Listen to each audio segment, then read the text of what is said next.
Muy buenas tardes, sean bienvenidos al Ateneo en esta tarde en la que el doctor Díaz Manrique, Francisco, nos va a pronunciar una conferencia sobre un tema que yo creo que es no solamente interesante, sino realmente, casi diría yo, que misterioso.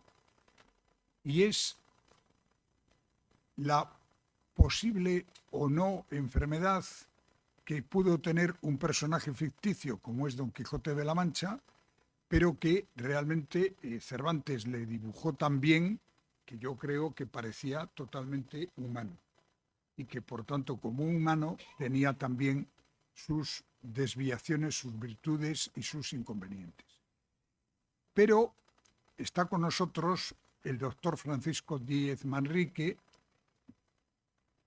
que si yo les leo todo su currículum, pues posiblemente no dé tiempo a que tengamos la conferencia, porque de verdad es un currículum no solamente extenso, sino muy rico en matices y en titulaciones. El doctor Manrique es originario de Santoña, si no me equivoco. ¿eh? Por tanto, tenemos aquí un santoñés, pero que se ha formado no solamente en España como médico, sino también en Estados Unidos, y es un psiquiatra de reconocido prestigio a nivel internacional. Pero yo me atrevo a decir que lo que más define al doctor Díez Manrique es sin duda su postura humanista, su carácter humanista. La relación de médicos humanistas importantes es muy larga y hay, yo creo que un trasvase, una ósmosis entre la medicina y el humanismo, quizás por la proximidad de los doctores, de los médicos, a los pacientes, lo cual crea una corriente de empatía. Desde el punto de vista académico, bueno, tiene todo. Lógicamente, no solo tiene la carrera de medicina con la especialidad de psiquiatría, sino que además hizo su tesis doctoral, con lo cual es doctor doblemente, no solo por ser médico, sino porque ha hecho el doctorado universitario. Además de eso, tiene numerosas publicaciones sobre diferentes asuntos y una larguísima cantidad de trabajos científicos que se han presentado pues, en numerosos congresos y que se han publicado en muchísimas publicaciones especializadas. Además, hoy el doctor Manrique está aquí en su casa porque durante muchos años ha sido miembro de la Junta del Ateneo y concretamente vicesecretario del Ateneo, con lo cual es un ateneísta consolidado. Por supuesto que en esta misma casa ha pronunciado varias conferencias. Recuerdo yo ahora una sobre la soledad no deseada, que tuvo además mucho éxito. Y hoy, como digo, el doctor Manrique viene a hablarnos de la posible o no, y eso es lo que él nos tiene que aclarar, enfermedad que se le podría atribuir, como digo, a un personaje ficticio como es Don Quijote de la Mancha. Y al mismo tiempo analizar, creo yo, esa especie de ósmosis entre el autor, Cervantes, y el personaje creado por él, como es la figura de Don Quijote, y obviamente su némesis, que podría ser Sancho Panza, y que de esa manera lo complementan perfectamente. No quiero yo extenderme mucho más porque lo importante es que lo escuchemos a él, pero sí decirles que cuando termine su intervención habrá un turno para que ustedes puedan preguntar lo que consideren oportuno. Y también decirles que este ensayo del doctor Manrique, titulado Delirios, se publicará, yo calculo que en cuestión de un mes o mes y pico, pasado el mes de agosto, lo está editando Tantín y va a ser realmente una publicación muy interesante, con lo cual el doctor Díez Manrique nos está dando hoy una primicia sobre este libro que todavía está en manos del editor y que por tanto no está disponible. Y ya sin más, doctor, cuando quieras, adelante.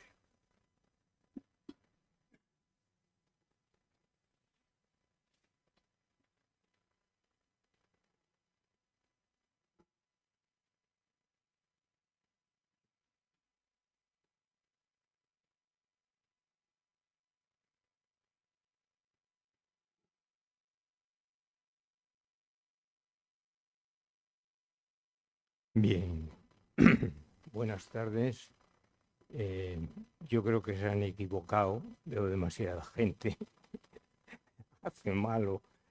Procuraremos ser lo más breve posible.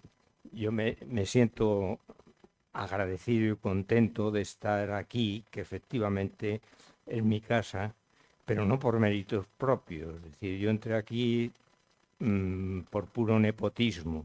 Era presidente del Ateneo Carlos Galán, que a quien yo he querido y quiero, y él dijo, tienes que venir a la Junta, tienes que entrar en la Junta.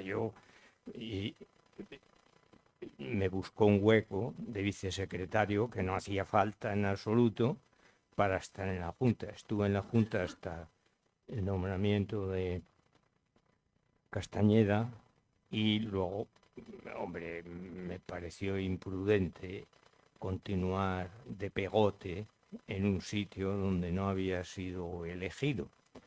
Esa es la historia de mi relación con el Ateneo. Hoy les voy a hablar de los delirios.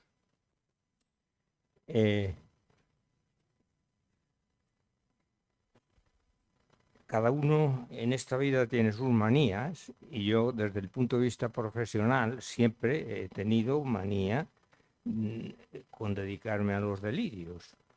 En esta misma casa, aquí hace un par de años o así, yo di una charla sobre una persona que es Leonora Carrington, que es una persona que estuvo ingresada aquí en Valdecilla, vamos, no en Valdecilla Hospital, sino en Santander, en la clínica del doctor Morales, y que la mujer pasó un cuadro delirante y era una persona que luego fue una pintora extraordinaria, falleció en México y extraordinaria.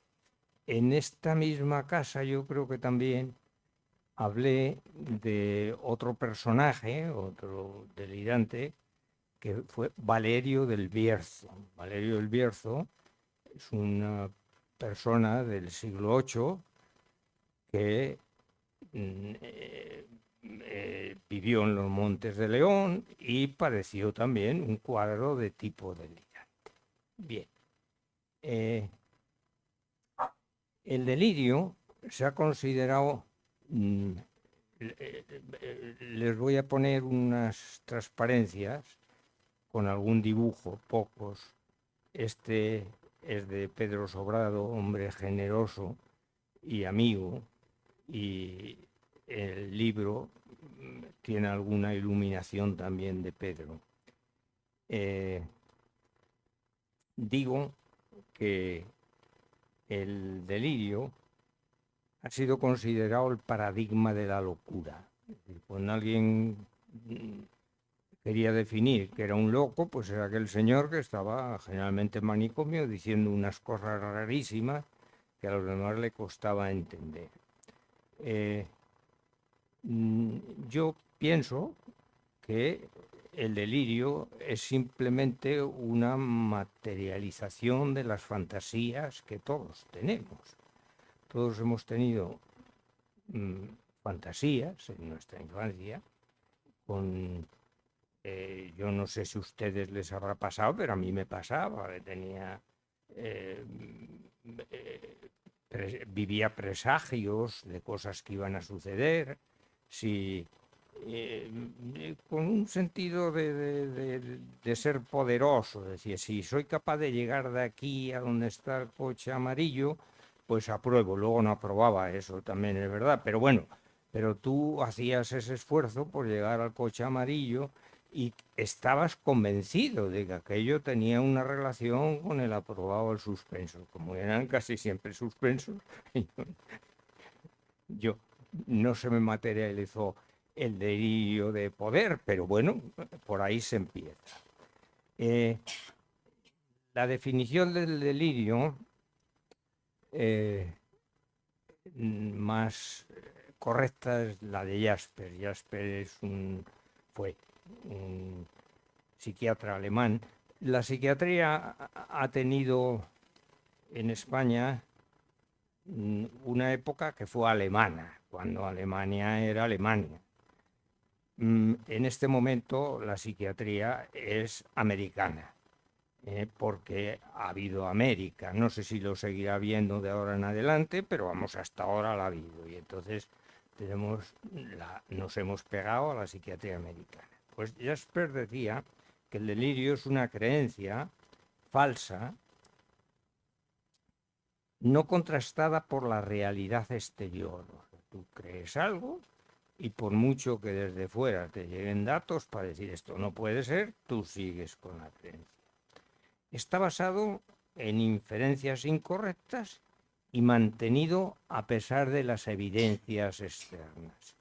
Y añade otro dato, eh, Jasper, que es que no sea, que la creencia que tú tienes no sea compartida por el resto de la comunidad, porque si eso es así, ya es una creencia comunitaria, que eso es otra cosa. Eh, por si no ha lugar a hablar, cuando yo soy creyente a mi manera, entonces cuando hable de fantasías y hable de creencias y hable de tal, no estoy hablando de las creencias religiosas de cada uno, que cada uno tiene las suyas y que no me voy a meter yo en camisas de 11 varas. Bien. Eh, los modelos teóricos que se han ideado para explicar el delirio, pocos son capaces de acercarse a lo que es el delirio. Ha habido varios intentos, la teoría de la mente, las interpretaciones anómalas de la expresión, etcétera, de la experiencia. Ninguna de ellas es capaz de apuntar a lo que de verdad es el delirio. Yo pienso que la manera más adecuada de entender el delirio es si atendemos a la conciencia. La conciencia es la propiedad del espíritu humano de reconocerse en sus atributos esenciales y en todas las modificaciones que en sí mismo experimenta. Lo leo para no equivocar. Y además de eso,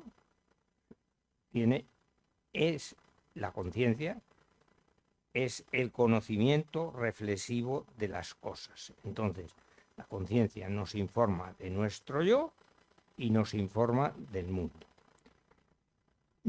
La conciencia no existe, es un constructo como miles de los que tenemos por ahí. La justicia no existe.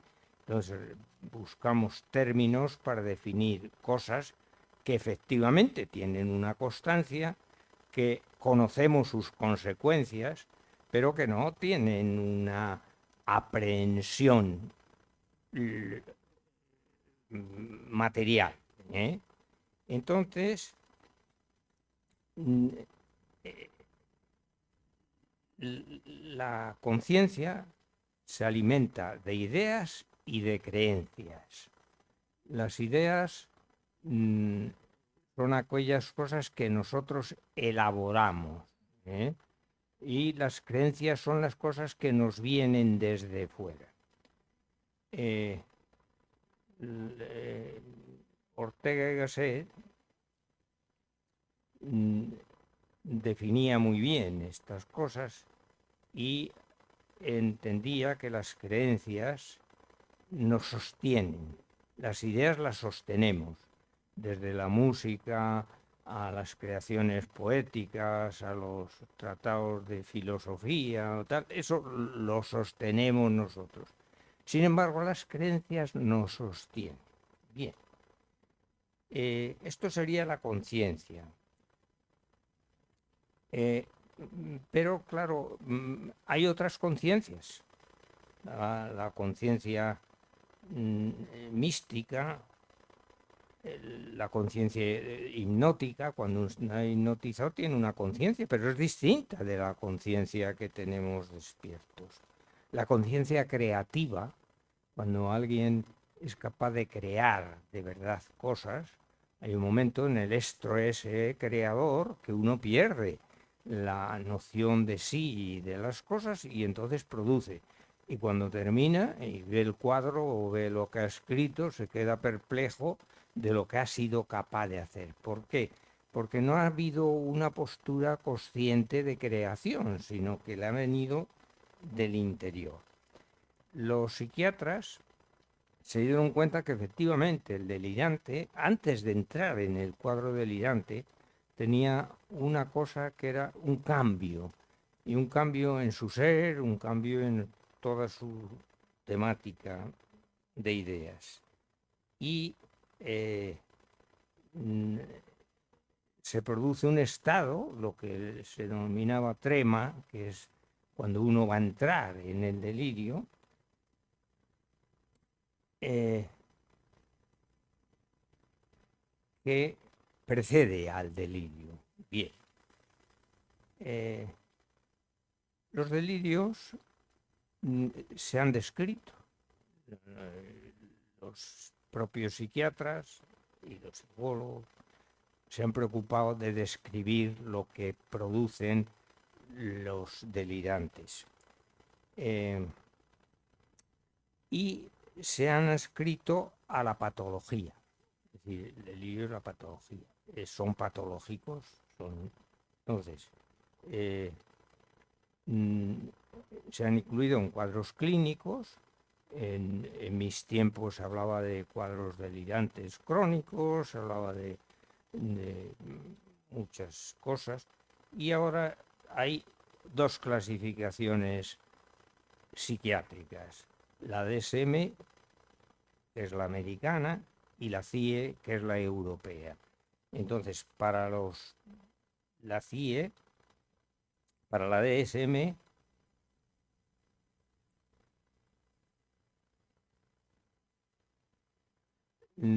los delirios incluirían en lo que llaman trastornos delirantes y la CIE los incluiría en lo que llama trastornos por ideas persistentes. Estas son las definiciones psiquiátricas del delirio. Bien.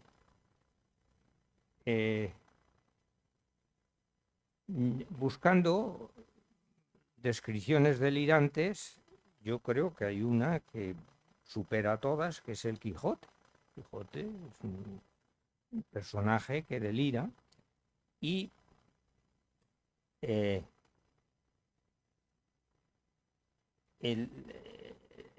libro lo dice muy bien, frisaba la edad de 50 años y entonces empezó a pensar que él tenía que redimir el mundo desde el punto de vista de lo que puede hacer un caballero andante. Entonces se disfraza, le pone una celada, le pone un peto, se disfraza de caballero andante y cuando digo se disfraza, no digo que se vista de caballero, asume el papel de caballero, se encarna. Desde ese momento, Don Quijote de la Mancha, Alonso Quijano, pasa a ser Don Quijote. Bien. Para que una persona delire, no se necesitan muchas cosas externas, pero, hombre, si te ayudan, pues es más fácil delirar. Entonces puede que en Don Quijote influyera las lecturas. Dice que de tanto leer se le secó el cerebro. Eh, leía en aquellos ratos que le dejaban sus ocupaciones, que eran muchísimas a lo largo del día. Entonces, tiene que de tanto leer se le secó el cerebro y vino a dar en la inusitada idea de que él era pues, un caballero andante. A partir de ahí, el Quijote describe los encuentros que va teniendo, Cervantes, perdón, describe los encuentros que va teniendo Don Quijote a lo largo de su vida, y en todos ellos, salvo alguno, las personas con las que contacta se dedican a abonar el delirio que tiene Don Quijote. Luego lo iremos viendo. Ya nada más de empezar su primera salida, va a la venta. En aquella venta se encuentra con un ventero guasón y qué tal. Le dice, yo también en mis tiempos y entonces tuve mis andanzas de caballero y Don Quijote le dice que le invista, caballero andante, y entonces el ventero lee en el libro donde apuntaba la paja y la cebada y le da el espaldarazo otorgándole la condición de caballero andante. Ya esto, por fuerza, tiene que aumentar la creencia delirante de Don Quijote de que es un caballero andante. Si le han coronado, mm,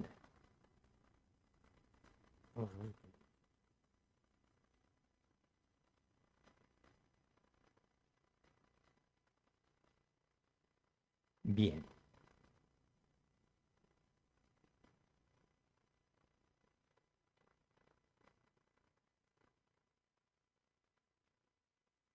Bien, en esta vamos a pasar por alto los acontecimientos que tiene con el zagal que le dieron de zurriagazos porque había perdido sus ovejas y tal, y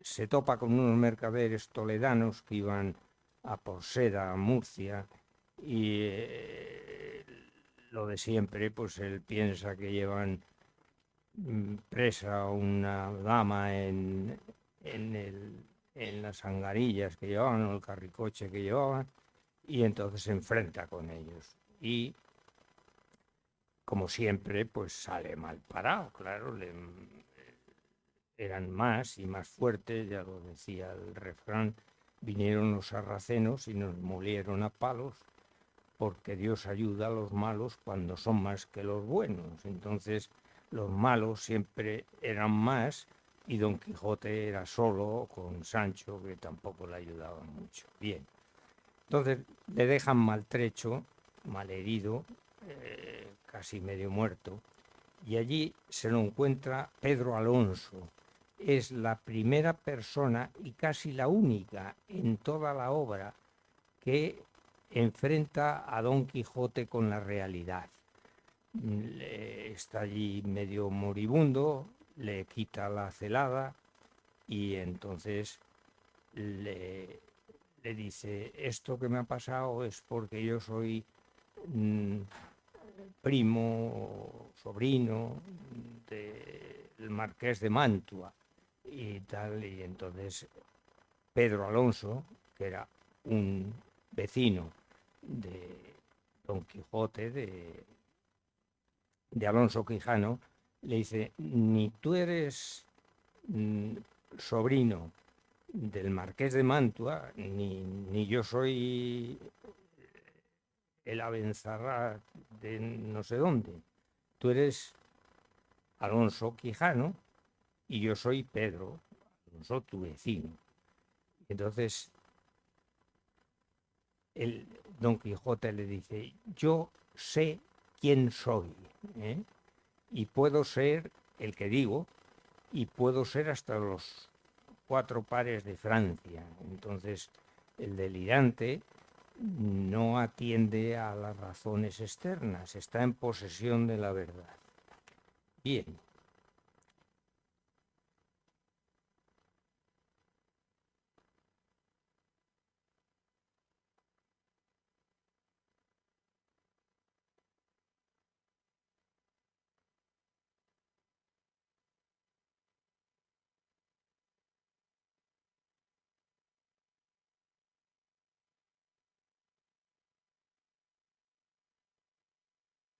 Sé acompañar, vamos, en la venta, el ventero cuando se despide le dice, hombre, usted lo que tiene que hacer es proveerse de dinero y mudas limpias y tal, y un escudero. Tiene usted que buscarse un escudero. Entonces Don Quijote piensa en un vecino que tiene, que era un hombre, un labrador pobre, y que tenía poca sal en la mollera, o sea que era un poco corto de intelecto. Esto hay que tenerlo en cuenta porque cuando hablemos de los contagios delirantes, Sancho se contagia del delirio de Don Quijote, veremos que el que uno sea de una inteligencia un poquito reducida o reducida va a dar lugar a un tipo de contagio distinto que si la persona que se contagia es persona normal, entre comillas, lo de normal. Bien. Eh,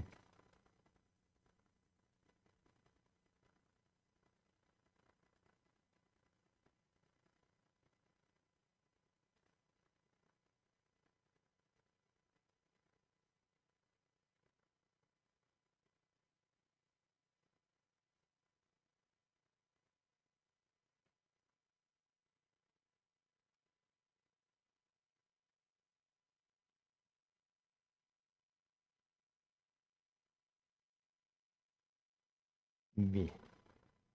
Continúa el, la vida de Don Quijote y la, este es un pasaje en el que posiblemente se apunte la primera duda que tiene Don Quijote de que él a lo mejor no es todo lo que se piensa, porque cuando se va de la venta, el ventero le dice, oiga, que tiene que pagar, y Don Quijote dice, oiga, los caballeros no pagan, ¿eh? Y yo no he leído nunca en ningún libro de caballería que a un caballero andante se le cobrara. Se nos debe por, vamos, por regla, digámoslo así. Eh,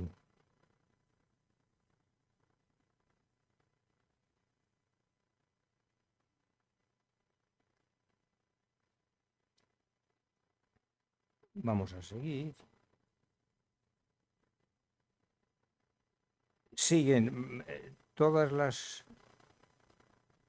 situaciones que tienen ahí, son situaciones en las que van cargando la batería del delirio de Don Quijote, si hiciera falta cargarla, que el delirante no necesita que le ayuden mucho desde fuera. Pero bueno, eh, hay aquí el, el cura del pueblo, cuando le encuentra, le dice, he topado con el caballero andante más importante de la tierra y tal. Entonces, todo la obra está dedicada a engrosar el delirio. Bien.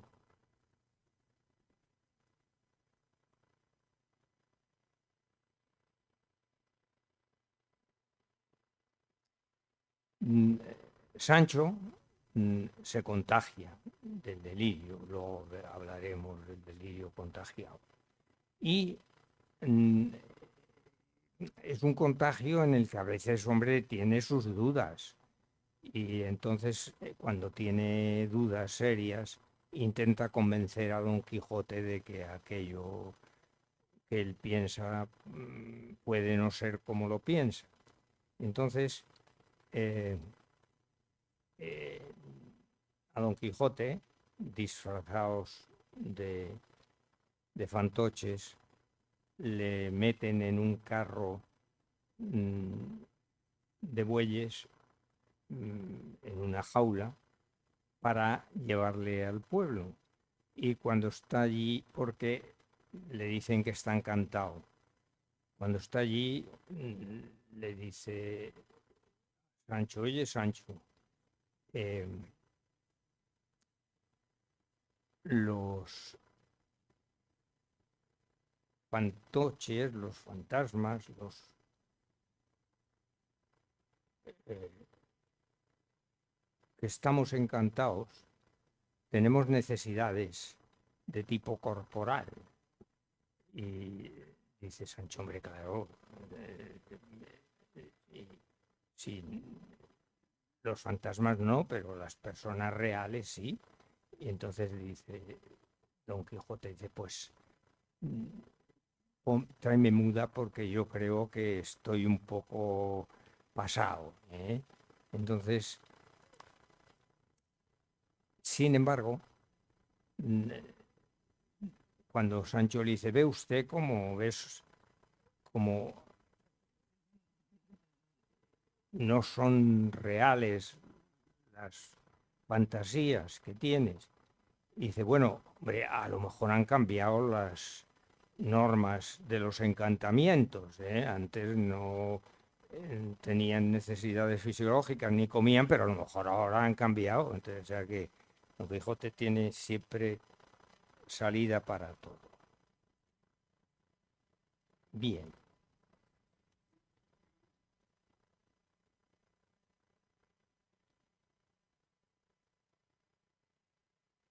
seguimos. Todas las cosas que ven son situaciones en las que se producen momentos en que todo está encaminado a aumentar el delirio de Don Quijote. Hay un pasaje en que él desciende a la cueva de Montesinos, y entonces es curioso porque la descripción que hace cuando vuelve de la cueva de Montesinos no tiene nada que ver con los delirios. Él tiene una reacción de tipo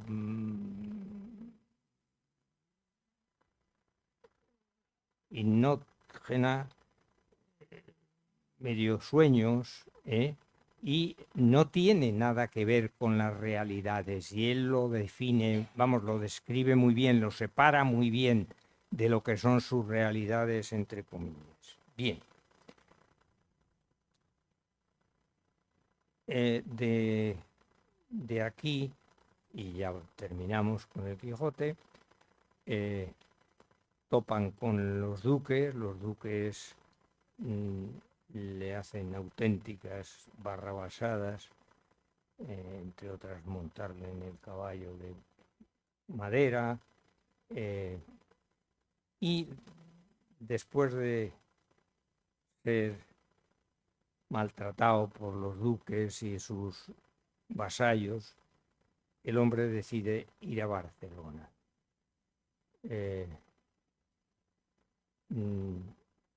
Y va a Barcelona, y en Barcelona continúan las bromas porque se ha topado previamente con Perete, que era un hombre rico que escribe a Barcelona y dice: oye, que va a ir Don Quijote de la Mancha. Entonces, cuando llega Don Quijote, pues todo el mundo le reconoce y tal.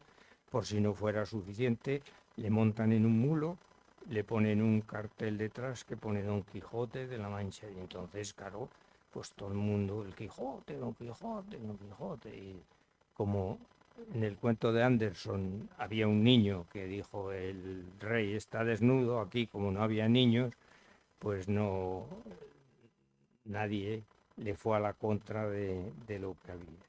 Bien. Después de vivir la situación de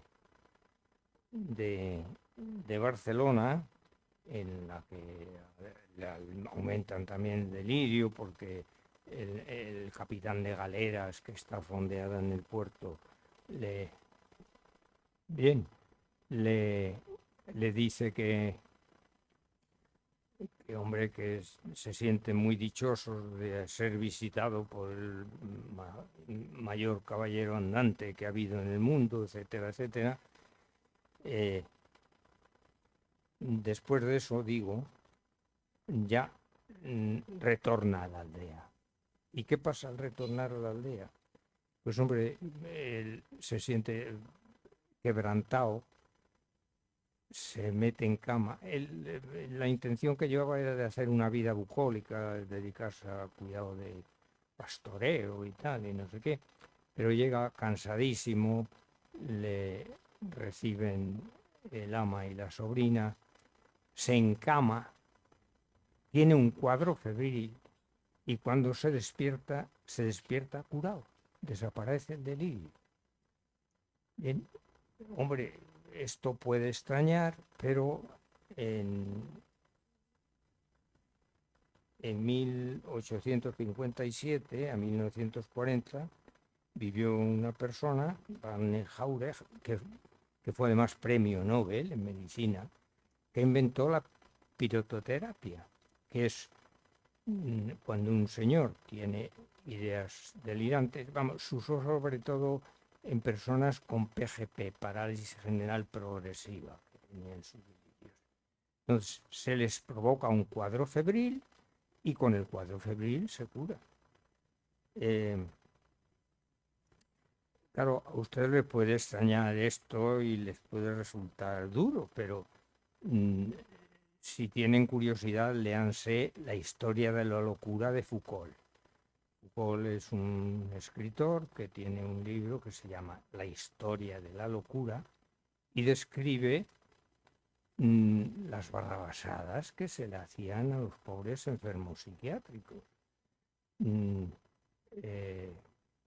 Vamos a ver, tiene una explicación y él lo describe muy bien. En la Edad Media, en toda Europa, habían proliferado los leprosarios. La lepra era una enfermedad frecuente, impura y dura, y entonces se crean unos centros monumentales para albergar a los leprosos. Pero la lepra desaparece, y al desaparecer la lepra, pues hombre, se encuentran con aquellos edificios y dicen, hombre, es una pena tirar esto en los edificios muy buenos, y los ocupamos. Entonces, ¿con qué los ocupamos? Con los locos. Entonces meten allí a los locos, a las prostitutas, ladrones, paralíticos de tipo físico, lo que entonces se decían aberraciones sexuales, etcétera, etcétera. Entonces en aquel conglomerado entran los locos, no se sabía por qué entraban, no entraban por consejo médico, era el alguacil el que decía enciérresele, y tampoco se sabía por qué salía. No, en aquellos centros no había médicos. La gente, hombre, bien es verdad que se moría muchísima gente, gracias a Dios, porque aquello era insano, no se tenían muchos cuidados higiénicos y la gente se iba muriendo. Pero iban quedando algunos, y los que quedaban adquirieron un estigma, un principio de base comunicantes. Los que tenían enfermedad, que tenían trastornos de tipo sexual, por ejemplo, y tal, de estar en contacto con enfermos mentales, pasaron a considerarse cuasi enfermos, y algunos todavía los consideran, ¿eh? Mientras que los locos, por el hecho de estar con delincuentes y gentes de mal vivir, pues eran considerados culpables. Es decir, el ladrón estaba allí porque quería estar, vamos, porque quería robar, y el asesino estaba allí porque había asesinado. Entonces era culpable. Entonces se tiende a una vivencia de una asunción de culpabilidad con el pobre enfermo mental. Y los tratamientos a los que se le somete pues son tratamientos finos, ¿eh?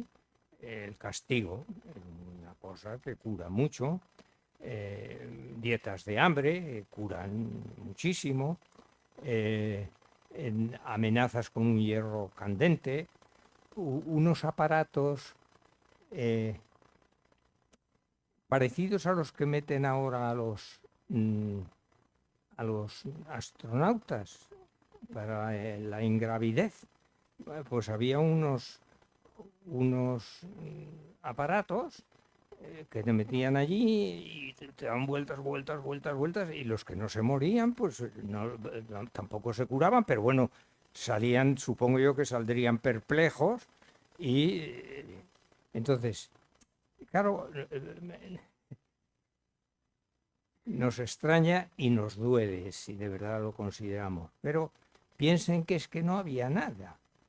Entonces, yo empecé la carrera por los 50. Hasta esos años no aparece el primer neuroléptico. El Largastil no aparece hasta esos años. Entonces no había nada con que tratar a los enfermos mentales, y se los trataba pues como se podía, darle a oler a esa fétida, en fin, remedios curiosísimos, ¿eh? Bien.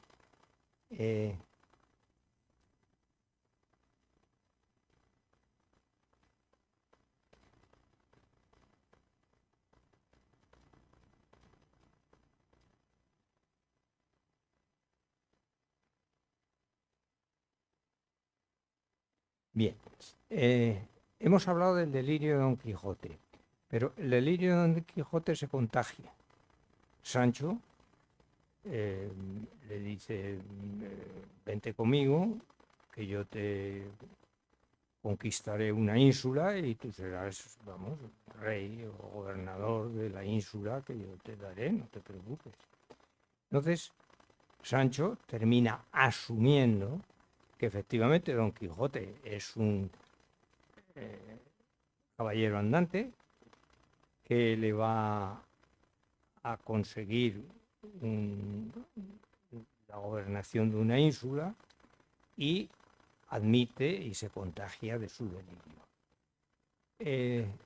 ¿Por qué se contagia Sancho? Bueno, hemos hablado que tenía una capacidad intelectual un poquitín disminuida. Esto facilita el contagio. Tiene una convivencia prolongada. Salen, están solos, y están solos, vamos, salvo cuando tienen sus compañías, pero en lo que es el camino, lo que es el tal, son diálogos de a dos. Entonces, y están aislados. Estas son cualidades que favorecen los contagios delirantes. Cuando luego hablemos de los delirios que todos tenemos por aquí, veremos cómo estas cosas los favorecen.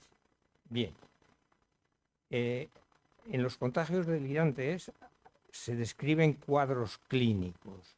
Entonces, cuando el contagiado tiene un trastorno histérico, se habla de delirio comunicado, que es un cuadro clínico definido.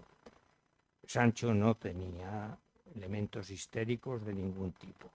Si hay una patología psicótica, la persona que se contagia es un enfermo mental psicótico, se habla de locura simultánea. Tampoco Sancho tenía locura de ningún tipo, un hombre pacífico y nada más.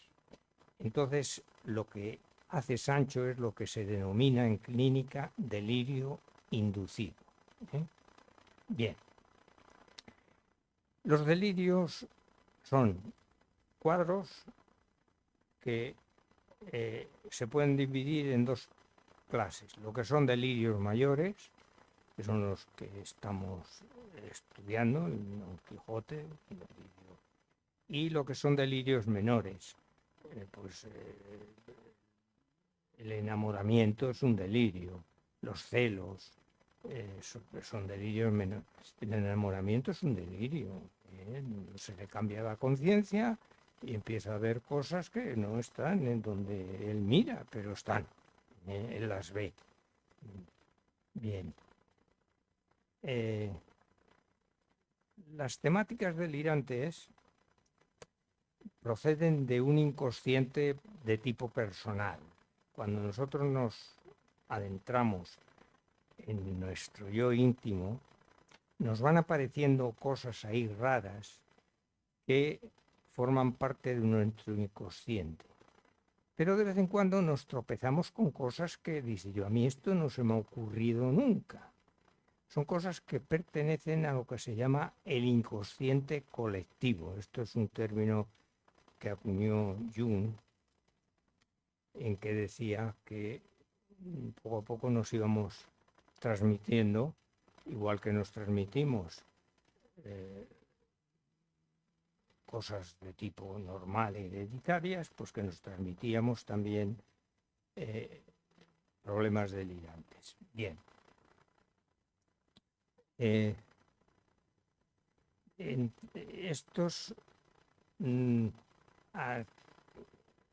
delirios de tipo colectivo forman parte de lo que se llaman los arquetipos, que son aquellos delirios, aquellos elementos que forman parte de los primeros momentos de la humanidad y de los primeros momentos de la persona. Bien, esto lo dejamos. Parecería que el tipo de delirios que pudiéramos tener sería, bueno, infinito. Se nos puede ocurrir cualquier cosa. Pues no es así. Hay una persona, un catalán, Sarró, que se dedicó a estudiar lo que se denominaba en psiquiatría cuadros esquizoparafrénicos, es decir, delirantes de estos que dicen cosas, locos de los que dicen cosas. Y entonces él encontró que los delirios son limitados en número y que hay delirios referidos al mundo y otros referidos al yo. Los referidos al mundo son la hostilidad universal, es decir, todo el mundo está en contra mía.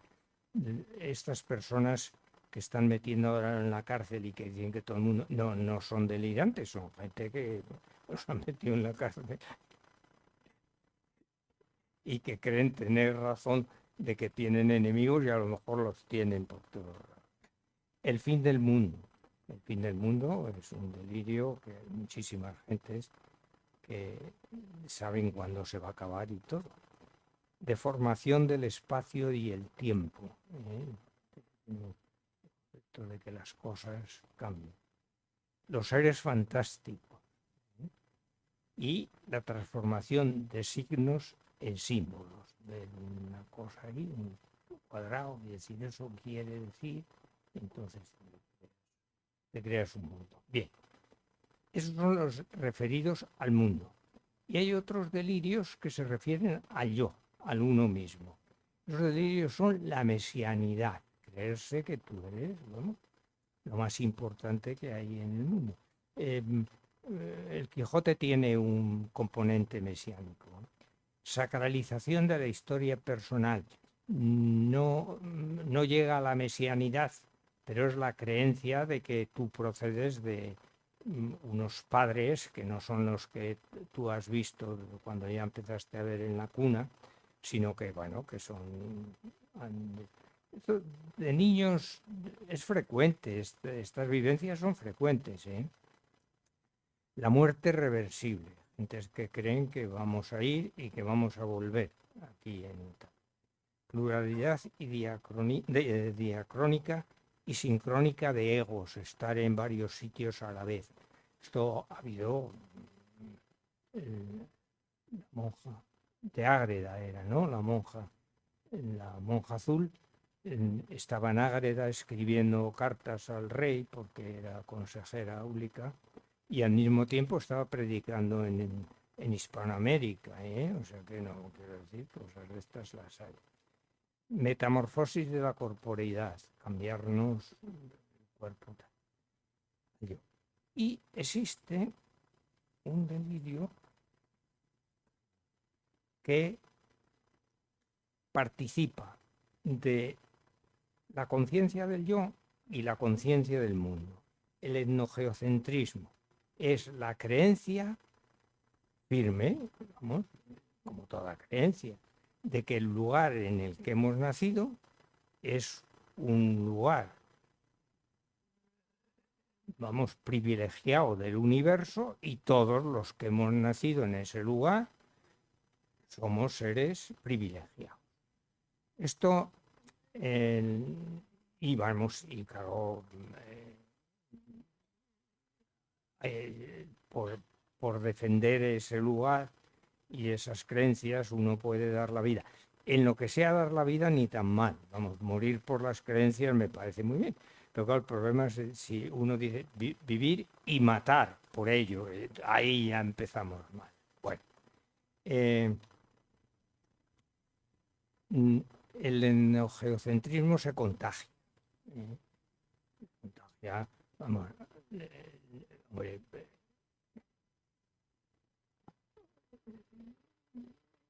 si cantamos lo de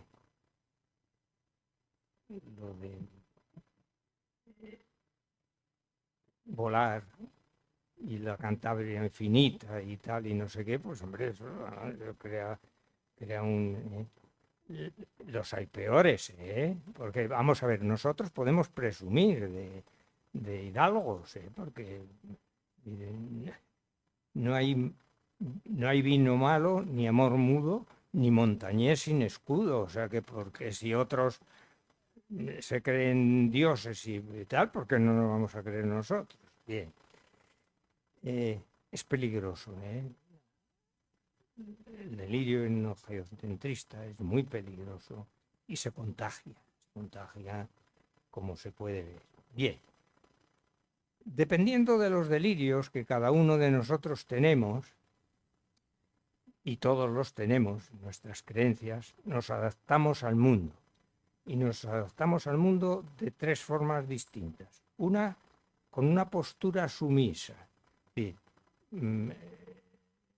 nos olvidamos un poco de nuestras ideas, de nuestras creencias, de nuestro mundo personal y aceptamos la postura del medio que nos rodea, de la masa. Entonces es una postura sumisa. Hay otra manera de enfrentarse al mundo, de convivir, que es una postura comprometida. Entonces tú mantienes tus ideas, tus creencias, pero te comprometes con el medio a compartir la vida y a compartir la existencia. Eso da lugar a una postura comprometida. Y finalmente, la postura impositiva. Aquellas personas que tienen unas creencias y que no se dedican a mantenerlas para sí. Entienden que todo el mundo tiene que entrar por el aro que él marca. Es una postura de tipo impositivo. Hay que tener cuidado porque a estas personas los denominamos personajes y el personaje implica un poco un factor peyorativo. Entonces hay que tener cuidado porque entre estos personajes, estas gentes que tienen unas creencias disparatadas, vistas desde nuestro modesto mundo, pues son personas capaces, a lo mejor, de crear ideas geniales, ¿eh? Y entonces hay que tener cuidado. De todas formas, hay gente que se le ve el plumero. Es decir, si hay unas autoarrogaciones de tipo megalomaníaco, es decir, yo soy el que más. Si lo que dice el delirio es, tú lo ves que es absurdo, y si además tiene un contenido antisocial, ojo, ¿eh? Entonces, la mejor postura entre estas personas es lo que indica el refranero, dice, ante el loco finge negocio. Es decir, el ir en contra no favorece, no vas a ayudar a que el hombre se convenza de lo contrario, y el aplaudirle, pues puede que lo alimente un poco, pero vamos, vuelvo a repetir, los delirantes no necesitan que les aplaudan mucho. Se bastan, así solos, ¿eh? Y con esto he terminado. Muchísimas gracias.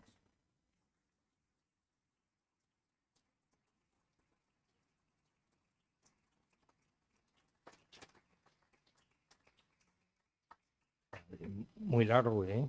Muy bien, muchísimas gracias ¿Eh? al doctor Díez Manrique, que yo creo que nos ha puesto ante una realidad, no solamente a través de la figura del Quijote y de la obra cervantina, sino también de nuestra vida cotidiana, donde también nos podemos encontrar con personajes delirantes. Ahora, como habíamos dicho, llega su turno. Quienes quieran hacer una pregunta, por favor, que hagan una señal, les pasaremos el micrófono, harán la pregunta y el doctor Manrique les responderá. Muchas gracias. Buenas tardes. Gracias, doctor, por su conferencia. Ha estado muy interesante. Mientras usted definía los delirios, me venía todo el rato en sus definiciones a Trump. ¿Le importaría, según su profesión, definirlo? ¿Cuál? Trump. Trump. Definir a Trump profesionalmente. Vamos a ver, hombre, yo creo que ya tiene bastantes enemigos, no voy a... Sí, vamos a ver, como profesional, yo creo que es un hombre que tiene unas ideas megalomaníacas y que impone sus criterios por encima de tal. Eso, cuando las gentes no tenemos poder, delirios tenemos todos, pero cuando no tenemos poder, el problema es que o nos lo diluimos porque no nos hace nadie puñetero caso, vamos, lo de puñetero, perdón, o ahí se acaba la cosa, pero claro, cuando tienes poder puedes imponer las cosas, y es lo que este hombre se dedica a hacer. Pero yo creo que sí, yo creo que es un hombre con un componente delirante. No estoy hablando de patología, yo creo que el delirio no se ha quedado claro. Yo no entiendo el delirio como algo patológico, porque deliramos todos, más o menos tiempos, todo el mundo delira. Sí. Sí.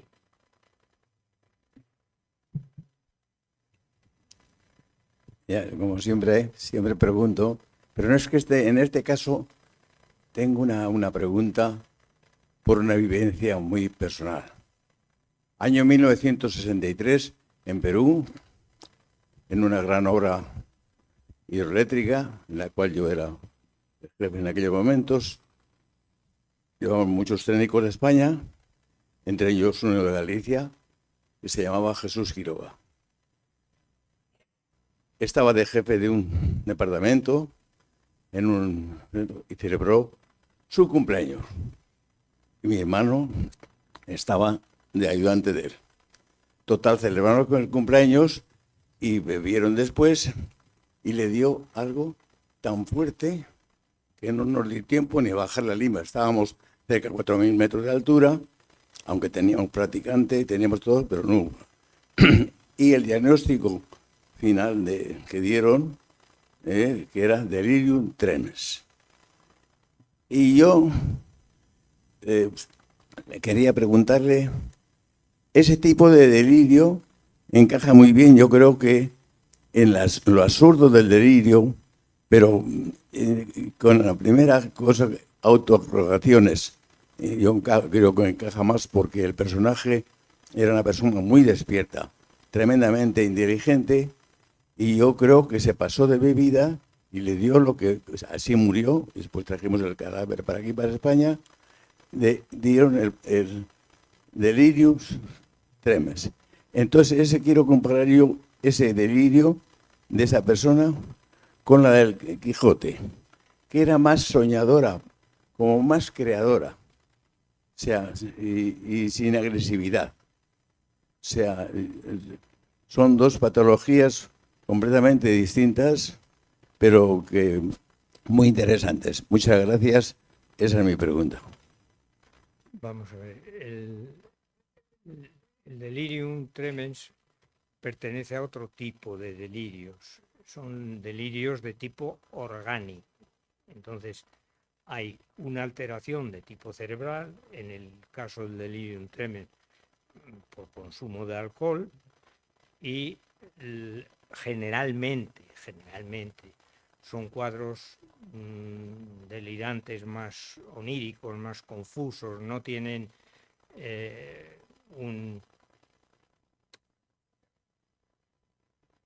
una historia como tiene el componente delirante del delirio normal. Y suele acompañarse de cuadros febriles y bueno, y nada más. Y vuelvo a repetir, son delirios totalmente distintos. No suelen ser delirios elaborados y tienen como base una patología cerebral. En estos otros no hay una patología cerebral. Bueno, algunas psiquiatras dicen que sí, que hay alteraciones dopaminérgicas y de los neurotransmisores y tal, y efectivamente las habrá, yo no digo, pero claro, lo que no sé si son la causa o son el efecto. Bien. ¿Alguna otra pregunta?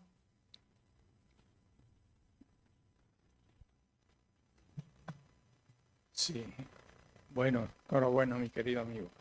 El delirio se contagia, lo hemos descubierto ahora, y se contagia sobre todo a los cortos.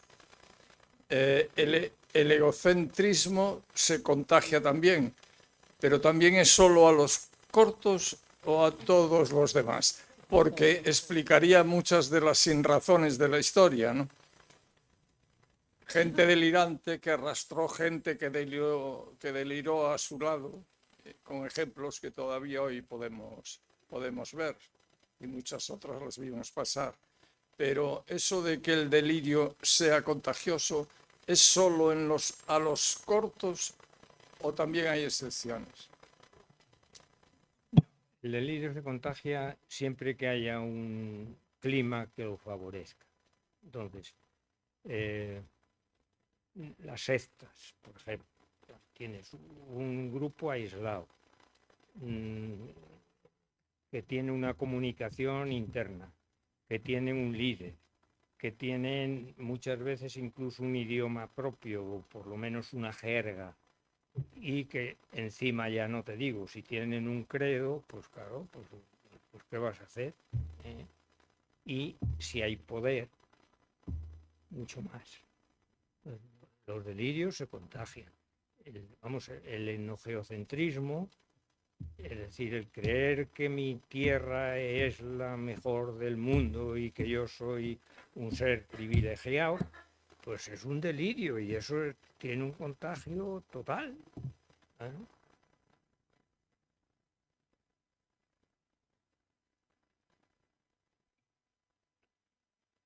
Bien, sí, adelante.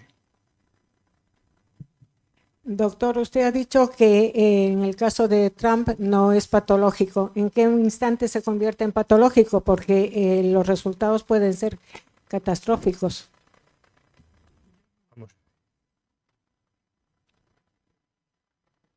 Cuando digo que no es patológico, digo que no es encuadrable en un...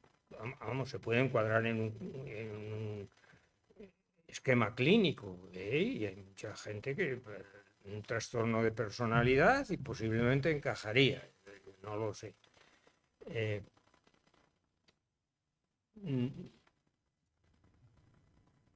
¿Cuándo se convierte en patológico? Pues